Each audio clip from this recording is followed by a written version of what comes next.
Taylor Swift's Eras Tour ran across 5 continents, 149 shows, and 21 time zones. Her crew, hundreds of people, had to be sharp every single night. No foggy mornings, no 2 a.m. panic spirals, no dragging through the day on caffeine. So here's the question nobody asks. How did they actually do it? Not melatonin, not a white noise app. They used something completely different. And once you understand what it is, you'll never look at your sleep the same way again. Elite performance teams treat sleep as a trainable skill, not a passive event. They don't leave rest to chance. They don't try to sleep better. They condition their nervous systems using structured behavioral protocols that bypass the conscious struggle. Taylor Swift's Eras Tour is our cultural anchor. 149 shows, 5 continents, every single person on that crew had to be 100% operational every night. Compare that to the average viewer. Same bed every night, no time zone changes, and you're still waking up at 2 a.m. in a full-blown panic. It's not about the mattress or the app, it's about what your nervous system has been trained to do when the lights go out.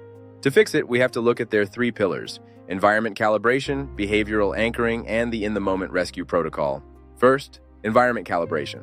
Touring crews turn chaotic, vibrating buses into high-performance sleep pods by standardizing every variable.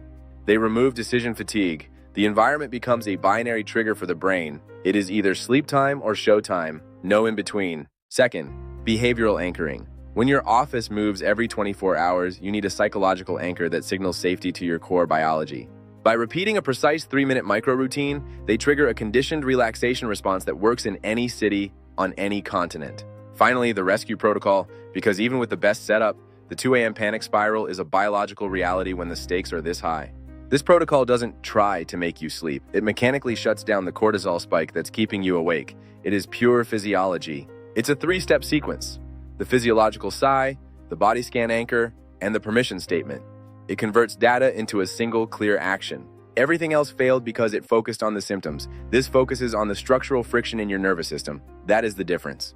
This is grounded in behavioral science. It's about using your prefrontal cortex to quiet the amygdala when it starts to spiral. Imagine waking up with the precision of an elite crew. You aren't fighting your biology anymore. You're finally working with it. Elite teams travel with environmental control as a non-negotiable.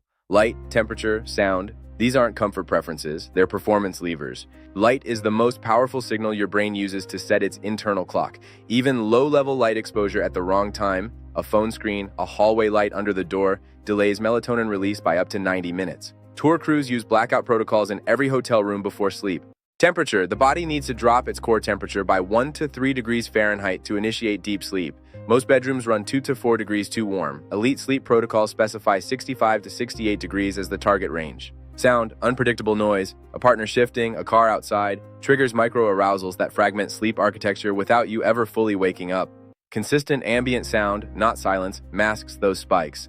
The point? Your bedroom is probably running against all 3 of these, and no amount of melatonin overrides a warm, bright, noisy room. You haven't failed at sleep. You've been sleeping in the wrong environment. That's a fixable problem, and most of the fixes cost nothing. Melatonin is a timing signal, not a sedative. It tells your body it's getting dark, it doesn't it doesn't knock you out or keep you asleep. For people waking at 2 a.m. and spiraling, melatonin is solving the wrong problem. The 2 a.m. wake isn't a melatonin deficiency, it's a conditioned arousal response. Your nervous system has learned to treat the middle of the night as a threat. Elite teams don't use melatonin as a primary tool. They use behavioral conditioning, repeatable pre-sleep sequences that train the nervous system to associate specific cues with safety and rest. The supplement industry profits from repeat purchases, not from solving root problems. That's why melatonin helps a little and then stops working. It was never designed to fix what you actually have. Data point: the American College of Physicians recommends behavioral intervention, not medication, as the first-line treatment for chronic insomnia. That's the same category of approach elite teams use. High-performance teams use short, repeatable pre-sleep sequences, not long, elaborate rituals. The goal is to create a neurological trigger, a set of consistent actions that signal to the nervous system, this is safe, this is sleep time. This is called stimulus control in sleep science. Your brain is incredibly good at pattern recognition. If you do the same 5-10 minute sequence every night before sleep, within 2 to 3 weeks, your body begins to anticipate sleep before you even lie down. What this looks like in practice: a fixed wind-down sequence, dim lights, same order of actions, consistent wake time the next morning. The wake time anchor is the most powerful single lever. It regulates your entire circadian rhythm. The mistake most people make: they change their wake time on weekends, which resets the clock every Monday. Tour crews don't have weekends. Their consistency is forced. For regular people, it has to be intentional. This isn't about perfection, it's about repetition. Short and consistent beats long and perfect every single time. This is where elite teams are most different from regular people, and where the gap is widest.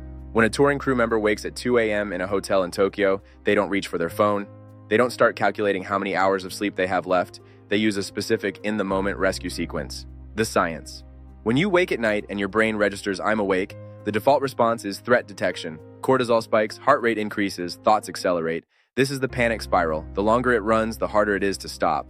The rescue protocol interrupts this cycle in under 90 seconds. It works by activating the parasympathetic nervous system, the rest and digest state, before the cortisol loop has time to fully engage. The sequence involves 3 steps: a specific breathing pattern, a single cognitive anchor, one word or phrase to hold attention, and a body position shift. The goal isn't to force sleep, it's to stop the spiral. Sleep follows naturally when the threat response is disengaged. This is the tool that changes everything. Not because it's complicated, because it's fast, it's repeatable, and it works at the exact moment every other solution fails. Melatonin doesn't help you at 2 a.m. A sleep app doesn't help you at 2 a.m. This does. The final piece. Elite teams don't just build good sleep habits. They build systems that survive disruption, travel, stress, schedule changes, illness. These are constants in high-performance environments. The protocols are designed to hold under those conditions, not just on easy nights. What makes the difference? A relapse response plan. When something disrupts sleep, the team has a specific protocol for the morning after. Not a restart from zero, but a targeted single adjustment. Pull one lever, stabilize, continue. For the viewer, this is why progress usually collapses. Not because the system failed, because there was no plan for when life happened. One bad week felt like losing everything, so they quit the whole system. The fix is simple. Know in advance which lever to pull first when a rough night hits. Wake time anchor, light exposure, rescue protocol, in that order. Repetition is the only metric that matters. Taylor Swift's tour crew sleeps better than you not because they have better beds, better supplements, or less stress. They sleep better because they treat sleep as a trainable system, and they have a protocol for every scenario, including the 2 a.m. wake. The 3 pillars: environment calibration, light, temperature, sound, behavioral anchoring, short repeatable pre-sleep sequence plus consistent wake time, and the 90-second rescue protocol for middle-of-the-night wakes. None of this requires a new mattress. None of it requires melatonin. Most of it can be started tonight. The gap between where you are and where the crew is isn't talent, it's information and repetition. You're not a bad sleeper, you're an untrained one, and that's completely fixable. If you want the full system, the exact 30-day conditioning protocol, the bedroom blueprint, and the 90-second rescue routine written out step by step, I've put it all together. Link is in the description. You can start tonight. Now here's the problem nobody talks about after you fix your sleep, your mornings. Most people reclaim their nights and then completely waste the first 90 minutes of the day, which cancels out half the benefit.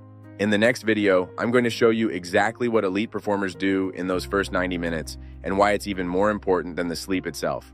The system is ready. Download the guide below and start your reset tonight. Stop guessing, start conditioning. Your window is now. Your next 48 hours are the window. Click the link to begin. You were never the problem. You were just missing the system.